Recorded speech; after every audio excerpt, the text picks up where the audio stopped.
আল্লাহ তাআলা যদি দয়া করে আমাদেরকে মাফ না করে, আমাদের বাঁচার কোনো উপায় নাই। আপনি কি ভেবেছেন আপনার নামাজ দিয়ে আপনি জান্নাতে যাবেন?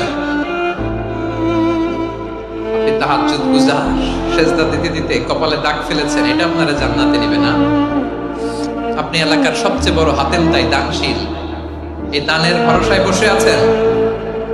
কশিন কালো ওঠা আমাদের নামাজ, আমাদের রোজা, আমাদের ইবাদত, এগুলোকে মিজানের পাল্লায় উঠালে কোনো ওজনই হবে না।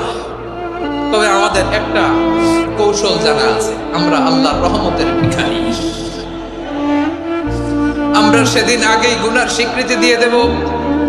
আমরা বলবো, আল্লাহ তুমি প্রশ্ন করার আগে তোমার একটা কথা বলি, আমারে কিছু জিজ্ঞেস করো না, আমি সব করেছি।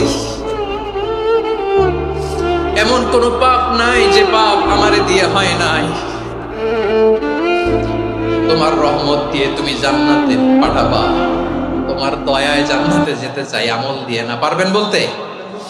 কিয়ামতের দিন আমরা বলবো, আল্লাহ আমার আমল দিয়ে জান্নাত চাই না, আমি তোমার দয়া দিয়ে জান্নাত চাই। তোমার দয়া ছাড়া আমার কোনো উপায় নাই।